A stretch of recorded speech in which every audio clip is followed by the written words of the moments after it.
afternoon again everyone, and welcome back to the Icknield Way, and this is the final part, section 8, Icklingham to Knettishall Heath. It's 16.5 miles. I'm joined by another new face. This is Ben, and Ben's a very loyal subscriber, and he's helped me out quite a few times actually on the Icknield Way with giving me lifts, and even so far as like give me like suggestions of places to camp.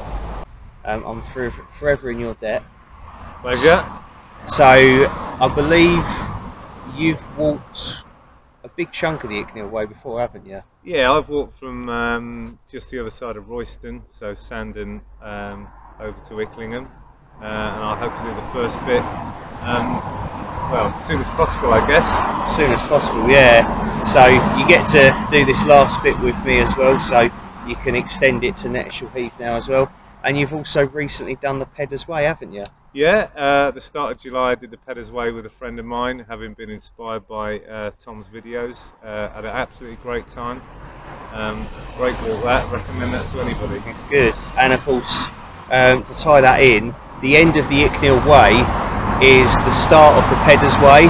So when we get to Knettishall Heath tomorrow, you'll see the signs for the start of the Pedder's Way, and also the Anglesway passes through there as well. So it's, you know, a meeting place of like some important paths here on like the Suffolk-Norfolk border kind of thing. So yeah, so Ben likes his walking, of course I like my walking. We like a bit of wild camping as well. We're hoping to try and wild camp on this section again as always. I believe we've both got the same shelters. We've each got an OEX Fox 1 version 2, his and hers. We've just been inside the little thatched church here, one of two churches here in Icklingham, and it was really cool in there. It was like a little museum, like a time capsule, just like sort of frozen in time. It was like cobwebs hanging off stuff, and just, it was sort of sad but at the same time, you know, fascinating, sort of seeing that sort of history there. It's really nice. Anyways, I hope you enjoyed that. We're going to crack on with the walk because I took forever in there. So you know what I'm going to say for the final time on the Icknield Way. Enough talking, let's get walking.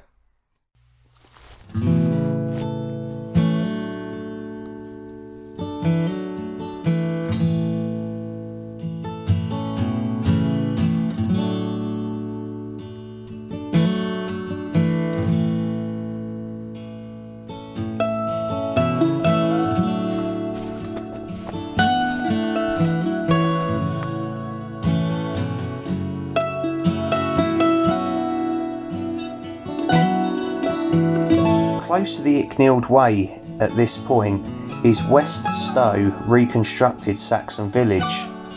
This site of a Saxon village and Anglo-Saxon cemetery has yielded a great deal of information in excavations mainly between 1965 and 1972.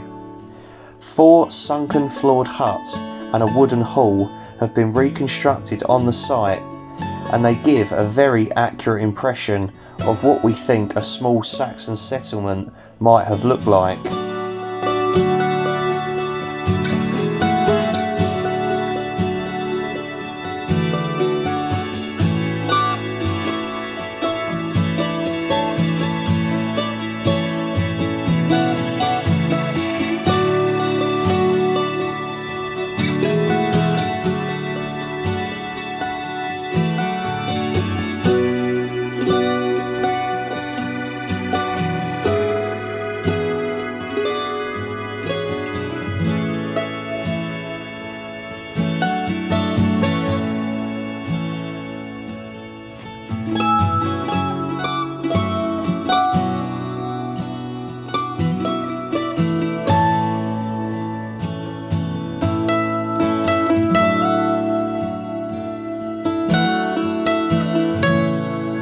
This is the King's Forest.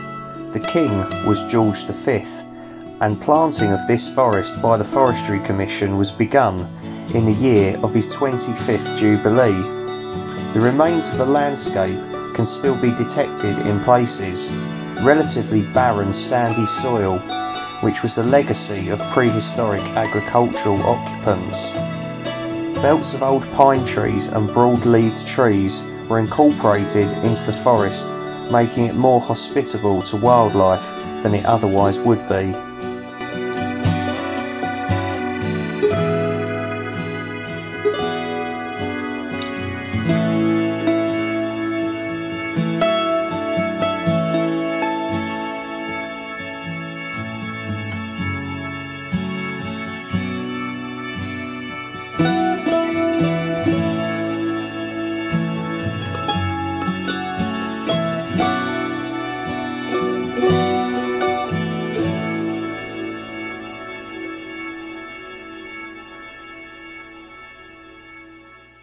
Apparently we are at the 100-mile mark on the Icknield Way. There's no official stone or like milestone to commemorate that, it just says it on my map. I have walked 100 miles of the Icknield Way, so yeah, don't all get up. There's a monument coming up. Apparently the monument commemorates the planting of Queen Mary's Avenue of Beeches in 1935. This stone commemorates the Silver Jubilee of King George V. The forestry commissioners began in 1935 to afforest the King's Forest and to plant with beeches Queen Mary's Avenue, which follows the course of the Icknield Way. I'll commission them to put a little monument, like just a slightly smaller one next to it, that says here in 2021 Tom Outdoors walked 100 miles of the Icknield Way. There we go. Can't see it working, but you know, you don't ask, you don't get. It's pretty much been like this the whole way. Trees, sandy tracks. Did I mention trees? A lot of trees. We've seen loads of places where you could wild camp. I say if you like trees and woodland, then quid's in, but yeah, that's it. It's a very simple, long, straight track. Okay, so we are at Barrow's Corner, and this is, I think, something worth mentioning if you are planning on doing the Icknield Way yourself. So, you know, you can thank me later for this. Right, straight ahead, we believe, is private. You can't walk down there. That way is the Icknield Way. That way over there is the Icknield Way. So which one do you take? Well, if you want to go to Knettishall Heath, which is where we want to go because my car's parked there, and that's like the official end of the Icknield Way and the start of the Peddars Way, you take that route. This one is the Thetford link to Icknield Way. So say you was doing the walk and then you needed to get a train home from Thetford train station, you'd follow that. And my guidebook here in this handy Ziploc bag, because it's raining, has got the Thetford link in it as well. So it's like a separate sort of route, a detour route. Like you follow the rest of the Icknield Way like we've been doing, and then it can split here. That is private. I mean, I would have gone down there, I'd have probably been shot. So, and then that way over there in the centre of screen is like the walkers route, Icknield Way, that goes to Knettishall Heath, where we're going. So across the world's biggest puddle.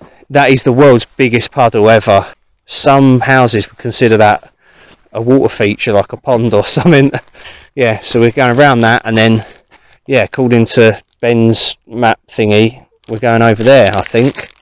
Yeah, let's go with that. Right, if you don't hear from us, you know what's happened.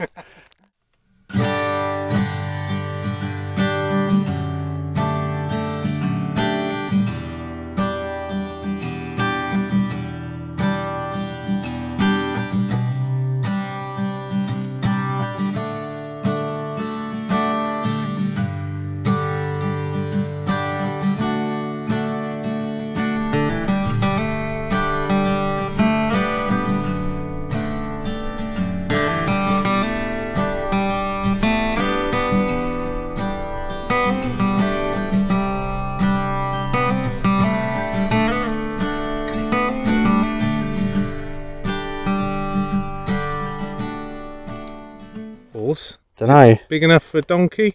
I'm not sure. We've just found a very small horseshoe on the Icknield Way. Right. I've actually got really small hands, so just to the right of the Icknield Way here, these sort of two lines of trees and bushes and some old fence posts, actually, wire and concrete posts, is the remains of a dismantled railway. And that fence you can just sort of make out there, run along there, that would have been an old like railway perimeter fence, you know, typical sort of simple wire fence, old concrete posts or sometimes like wooden posts. And it almost looks like this could have been like a tunnel going through here under the path, although I reckon they've maybe built the path up over the years over it or something. I don't think it was like a cut in or anything going through here, and you're not going to see anything out the other side because it's like thick brambles and stuff, but it would have carried on going out that way. We don't know what it would have linked to, whether it would have gone like Thetford to the coast or Thetford to London, or no idea, but I think we're approaching some cottages. I believe they're called New Zealand cottages, and I'm hoping to acquire some water for tonight's camp from there. So keep everything crossed for us. Okay everyone, it turns out that the New Zealand cottages is kind of like an old mill, and I think people can stay there like holiday cottages. And we bumped into this sort of elderly-ish man, very posh, quite posh, he was definitely in charge, and he very kindly was like, yep, you can use the hose and the outside tap there and stuff, you know, run it first of course, because you know the water could have been sitting in the hose pipe for a while. So we filled up all of our water bottles. The guy naturally was like interested in what we were doing. I was like, yeah, we're doing Icknield Way. Then Ben asked about the railway line, and he said it used to run from Thetford to Sudbury, and it was axed during like the Beeching report, which was I think the 50s, I'm gonna say. Dr. Beeching seemed to axe all the railways at the time anyway. And apparently there was a halt here as well, near the cottages, and there was halts all along the line here, so you could literally stop the train anywhere along it and get on the train. As he went, those were the days. And also I think there was all the farms along it as well, so all the farm machinery used to come in on the train. A very informative guy, really useful, and like I say, he's got us out of trouble with the water as well. So I know he's not watching this, but thank you very much. And of course he assumed we was walking to Thetford tonight, so he was like, oh, if you was motoring you could be there in 2 hours. And I was like, mate, with this amount of water we've got, we're not motoring, we're wild camping. Just crossed that busy road, it's quite treacherous that bit, so if you're walking the Icknield Way, take care of that bit, because there's no like footway. You have to just sort of get up on the grass embankment and hope and pray the cars aren't too close. Then we saw the D house, which is a really nice little old cottage built in 1828, and it was in the shape of a D. And then we just saw a sign for the Icknield Way back there, and it said Euston 2 3/4 miles away. That's going to be like the final village of the Icknield Way. We're aiming to sort of get to Euston like tomorrow morning, and we're going to use it as like our sort of our final place to stop for a little rest. There's a little bench there, I think, near the village sign. Done me research, and yeah, we'll stop there maybe for a little snack in the morning. So that means we're gonna have to start looking for places to wild camp now.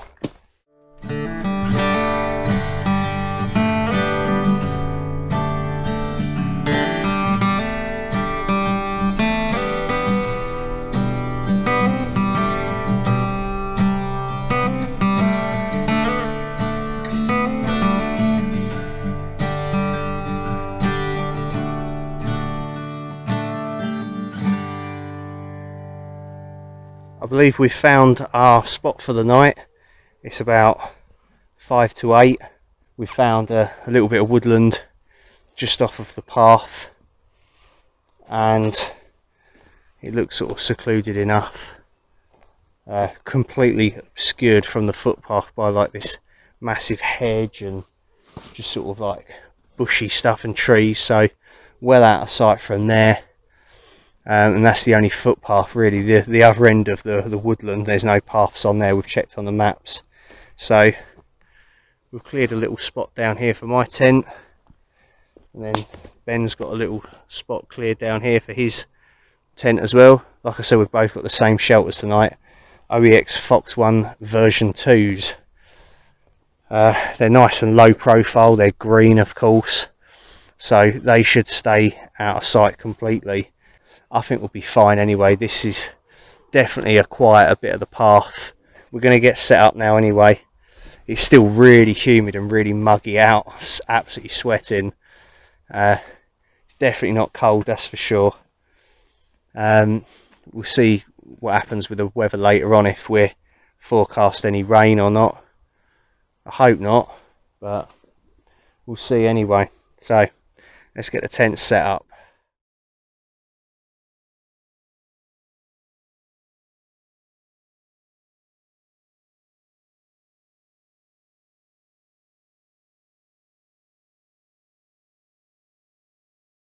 There we have it. It looks darker on the camera than it actually is with the naked eye, but that's my OEX Fox 1 V2 all set up.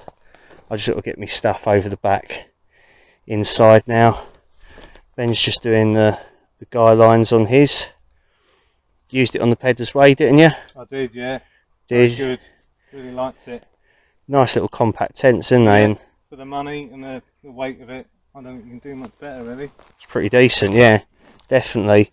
I think as well, like if you're thinking of getting into wild camping and and some like long distance walking and that, maybe this is a good way to start. Is get something like this. It's nice and cheap, simple, ticks all the boxes. And then if you want to upgrade and go for something more expensive and a bit more fancy, you can really. But I think these tents are a good place to start, really.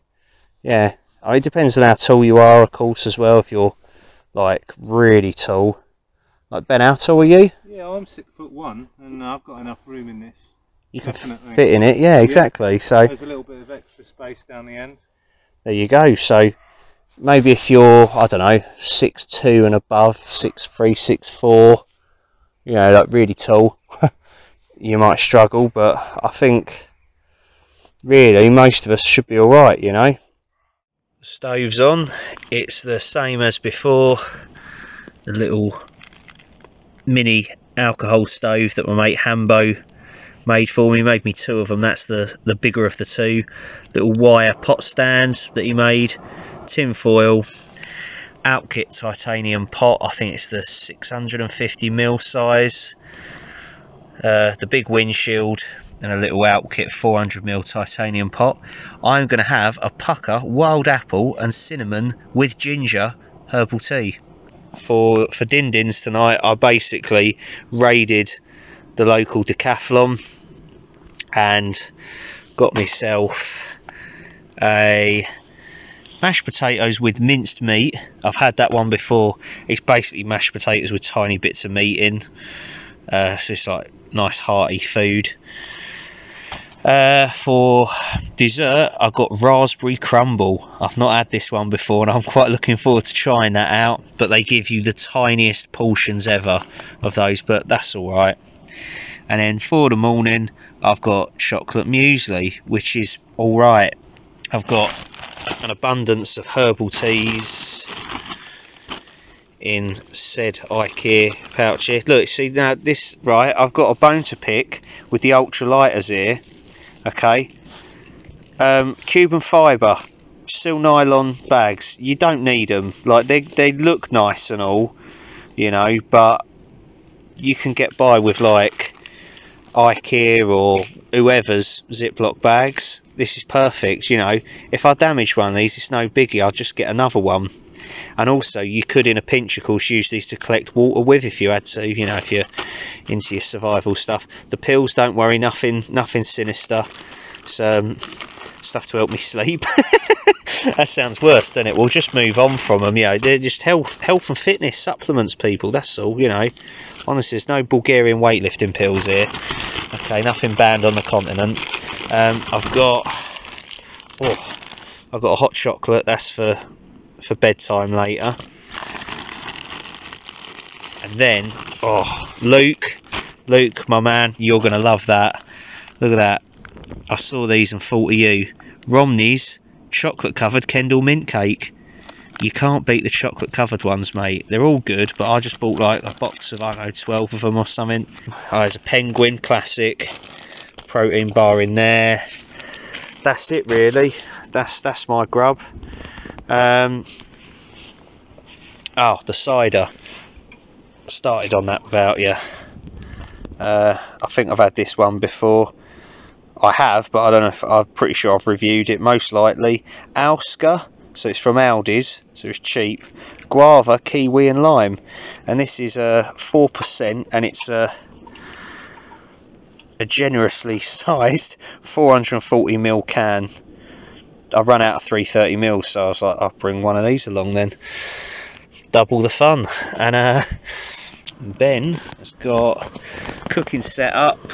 Oh, do you want to talk us through it? Well, I don't remember the name of that. You remembered it, didn't you? It's that 27 gram Knelt on a tree root thing. I think that is, yeah, that is a BRS titanium, like 28 gram mini stove. Really lightweight. They're really good. Yeah. And I think that's a 750 pot. I think it looks bigger than that. Maybe, yeah. I'm boiling up water for a tea. Okay. And I've got one of these, look what we found, chicken tikka. It's obviously a bit heavier because it's a wet meal. Yeah. Affordable again though. Yeah, they are. Yeah, they're about £3, and that one's particularly nice. And I've got a bag of rice somewhere that I'm going to cook, and then in the morning I've got an expedition breakfast. I've never had that before. I like We'll see how that goes. I think it's pretty good. Oh, nice. Lovely jubbly. Excellent. There's the cider over there. Oh, cheekiness. Look at that. They are so nice. Brothers Pink Grapefruit. Do like them. They come in boxes now. They do indeed. What else you got in the ice cream tub? Like, I can't ignore it. People will be like, what's in that? Wow, look at this. Numerous Nutrigrain bars. There's the rice. Brilliant. Salted cashews and some McDonald's milk. Nice. Yeah, this is camp for the night. So I think we're all right here. I think we're good. Like, we saw a spot earlier on, and we was umming and ahhing about it, and I'm glad we've carried on walking. This is way better. So yeah, I'm just looking forward to a tea, some food. And I reckon then it's going to hit me, and I'm just going to be like, I'm shattered. And that coupled with the cider as well, in a little sleepy time tea before I go to sleep and all, I'll be knocked right out, honestly. So it's about 11 o'clock now, and it's time to get some sleep. Myself and Ben have been chilling outside, putting the world to rights, talking about music, film.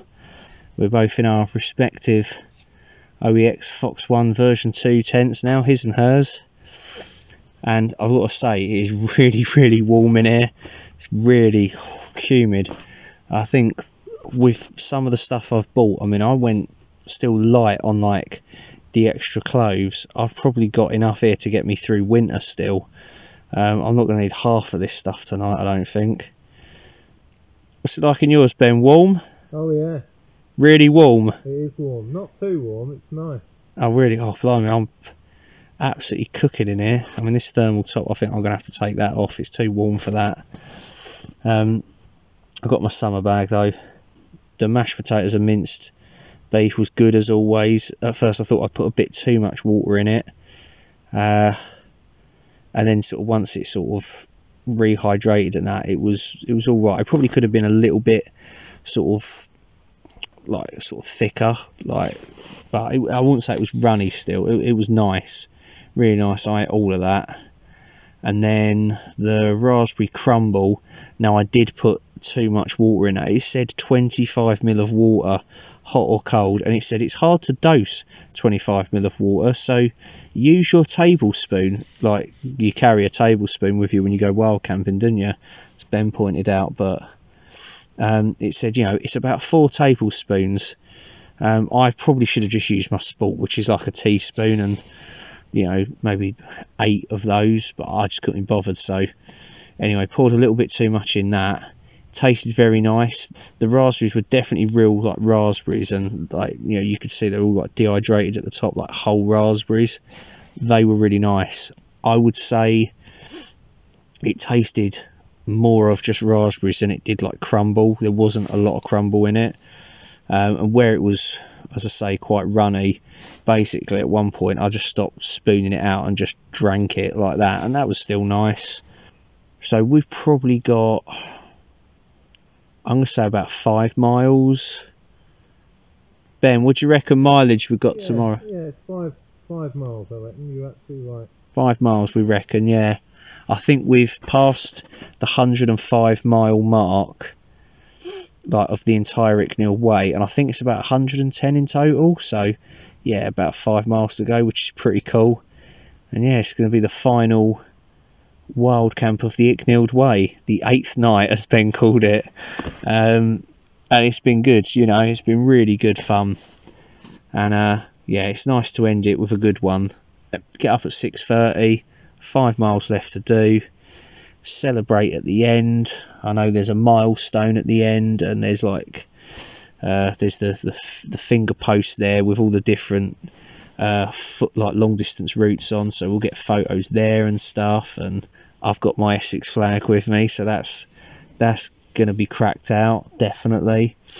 Be nice to sort of see the back of the Icknield Way as well, because it's taken me like, what, over a year to do it. So yeah, it's about time I got it finished.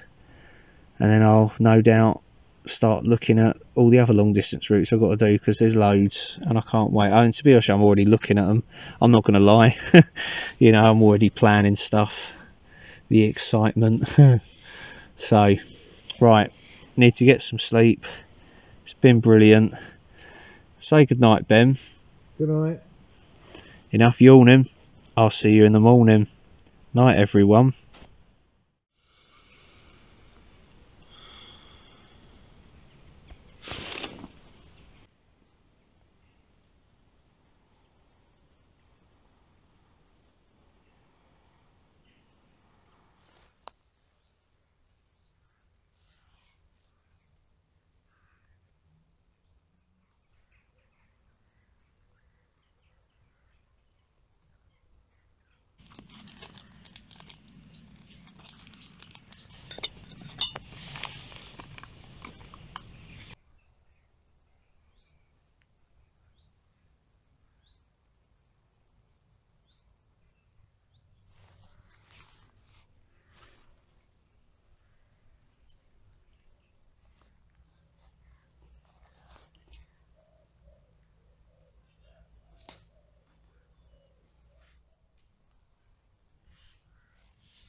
Morning everyone, it's just gone 9 AM and myself and Ben have broken camp as you saw, and we are back on the Icknield way.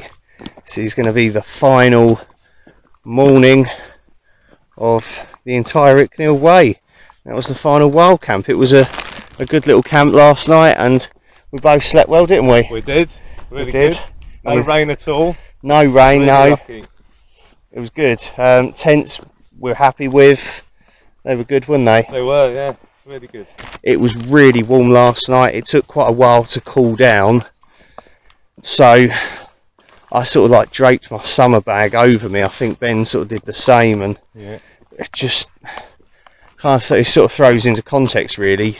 Half the stuff I probably don't actually need. I might, for summer camps, I might actually not bother taking a summer sleeping bag anymore. I might just take like a thermal sleeping bag liner. It probably weighs a bit less and it takes up considerably less room in a small pack, so I may just go with that really, and like some thermal leggings and a thermal long sleeve top and a spare pair of socks, and that would probably suffice. Breakfast was good as well. I had that Decathlon like dehydrated chocolate muesli, and it was like a 3-mint herbal tea. I think Ben had the, was it Adventure Foods Expedition breakfast? that's right, yeah. Yeah, and you liked that, didn't you? I did like that, yeah. Nice and tasty. Quite sweet, but nice. Gets you going for some more walking as well in the morning. Let's eat up the last few miles and get the Icknield way finished off. Enough talking, let's get walking.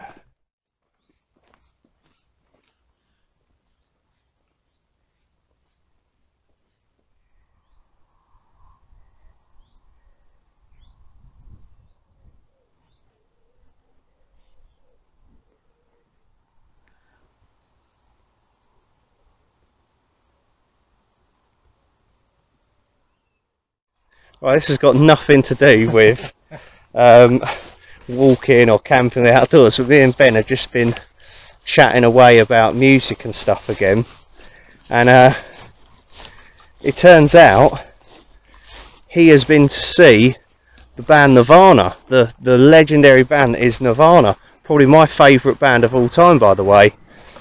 He saw them in 1991 at Reading Festival, which is, if you know anything about that sort of music, is like, well, to me that's like one of the greatest gigs ever. Like, I've watched it on YouTube and stuff, and it's just, don't know, it's just epic. And he's like, yeah, I saw him there and then saw him again in 1993 when they were absolutely massive, like the biggest band on the planet.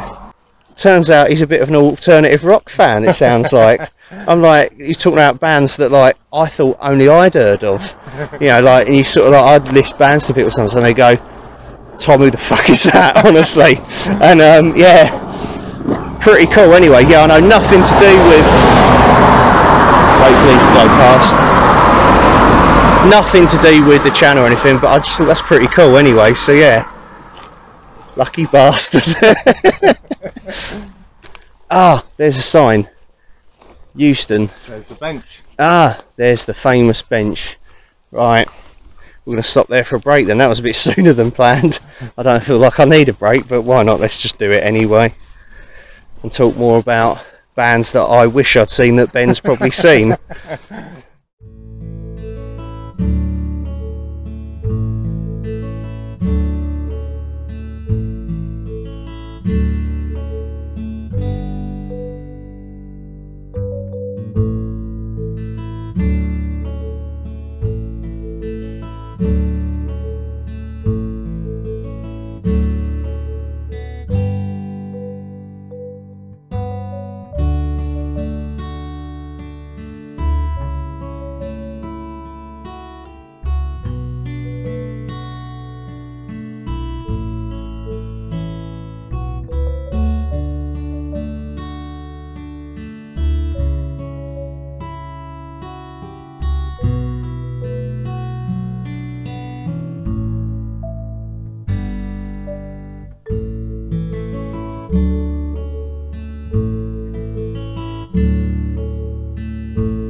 soon we should be approaching the final milestone of the Icknield Way, that is kind of like the official end, but then you walk a little bit further on and that's where the car park at Knettishall Heath is. That's where my car is, and like I say, that's where that finger post with like the different long distance routes is. So that's where of course I started the Peddars Way.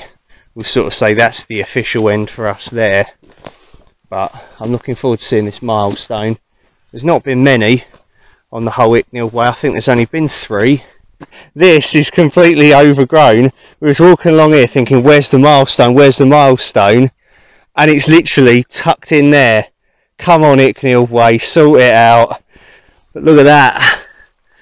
How am I going to get a photo in here with this? Right, so it says the Ridgeway is 106 miles that way. So yeah, the Icknield Way is about 106 miles. I thought it was like 110.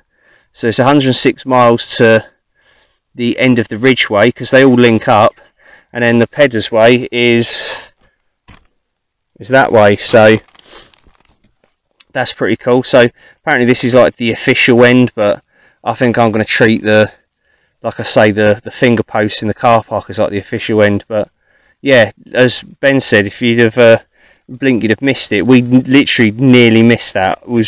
I just looked out the corner of my eye and saw it. So you'd think they kind of put it on the footpath as such, not like off the footpath in like a hedge.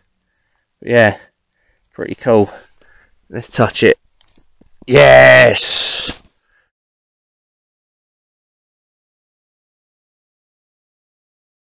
Rain's a bit heavier now. It's probably the heaviest rain we've had on the entire section. So it waited for us to finish the Icknield Way to piss it down, basically. As if the anticlimaxes couldn't get any better, Ben's just spotted this. He says he hasn't seen this for years. Furry poo. What does furry poo mean? Does it mean it's like got mould growing on it, or? That is horrific. I can't look at it anymore. I won't zoom in anymore, because I know some of you like to watch this and eat your dinner or something or whatever. So I apologise, you know, if you're like,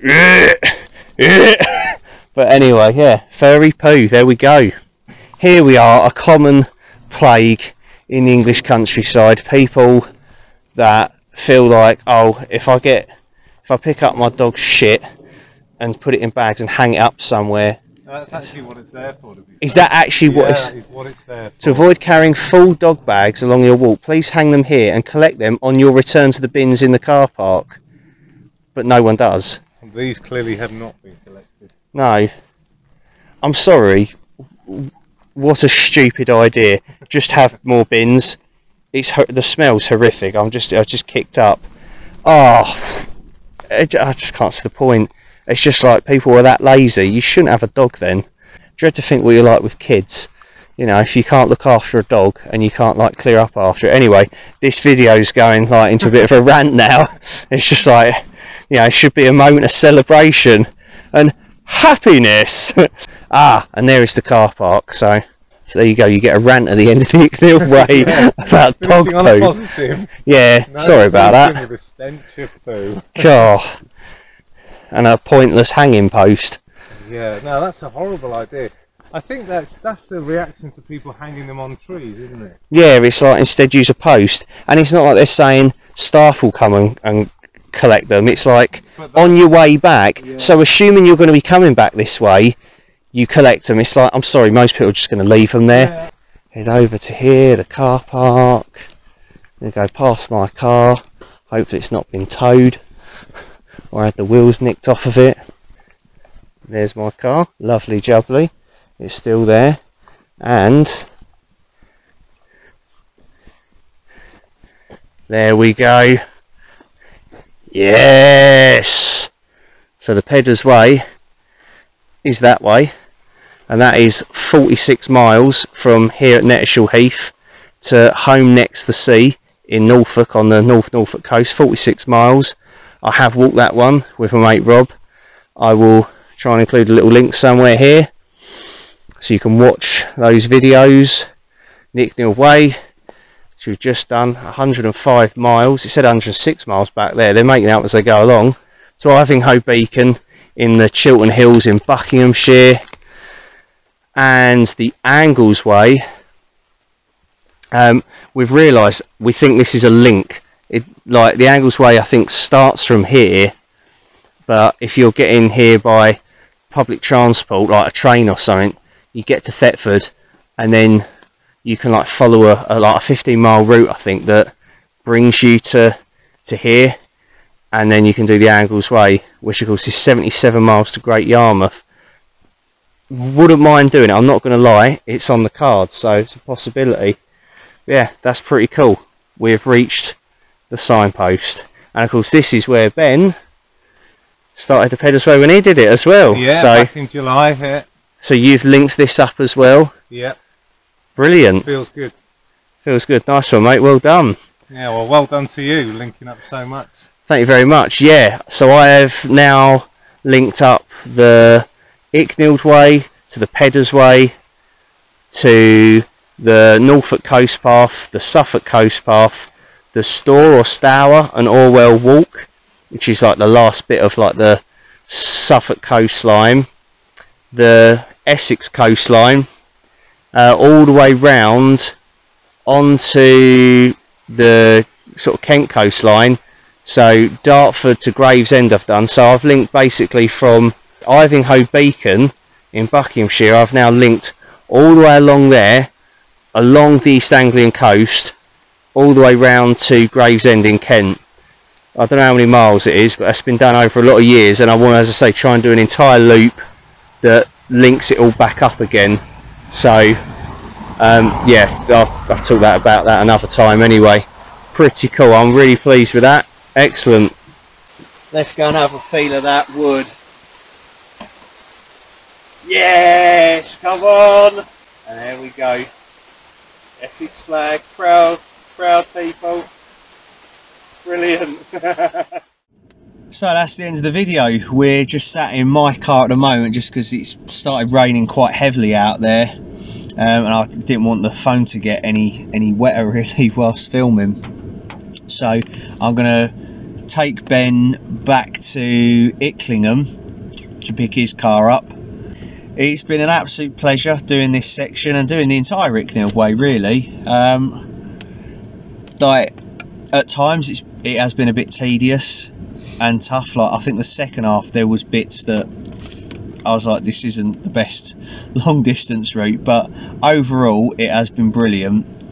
If you're thinking of doing it, I would say it's very difficult to find places to wild camp or like even campsites. I mean, I don't think there's many, if any, along the actual route. You know, you have to sort of just, as I say, like ask in pubs and stuff maybe, but if not, you could do it in sections and stuff like the guidebook suggests, but the sections are really long. They vary between like 10 is a short section for them. The longest one was 18 miles, so it's like if you want to do that in a day and you don't have to camp or anything, it's up to you. But yeah, so you've really got to kind of arrange like accommodation or something. Wild camping is a tricky one to do along here, but I've proved that it can be done. But I suppose it depends. If you're doing it all in one go, that could be difficult getting to each spot, you know, each time. But like, or just do it in sections like I've done, and then you can camp on each one if you want. But either way, I just film it in sections because it's better, I think, for filming purposes. You know, you can make more of a video, more of like a kind of entertaining thing of it, rather than just film it in one go. It's very difficult to sort of capture all the little bits of history and stuff in it, so that's why I do a lot of long distance routes in sections, if you're wondering. Anyway, thank you very much to Ben for doing this section with me and helping me out across like previous sections of the Icknield Way with like places to camp and, you know, lifts as well. He's got me out of a lot of sticky situations and that. Ben is like the sort of the work that goes on behind the scenes kind of thing. So that's one of the other reasons I wanted to do this section with you as well, is just to say thank you for, you know, for helping out so much as well and being a loyal support of the channel. Well, that's no problem. And thanks to you for inviting me, Tom. It's been a really good pleasure, mate. We've had a laugh. We've had a right laugh as well, haven't we? It's been good. And yeah, ask for the difficult second date. Do you want to meet up again? Yeah, I'm sure we'll do another walk again at some point. I'm definitely up That'll for doing some more walks and camps, mate. Definitely. Definitely, yeah. Thank you to everyone, yourselves, for watching and for joining us on the Icknield Way. It's been great. Until next time, take care of yourselves, look after each other and stay safe. Be nice to each other. I'll see you soon. Bye. Bye.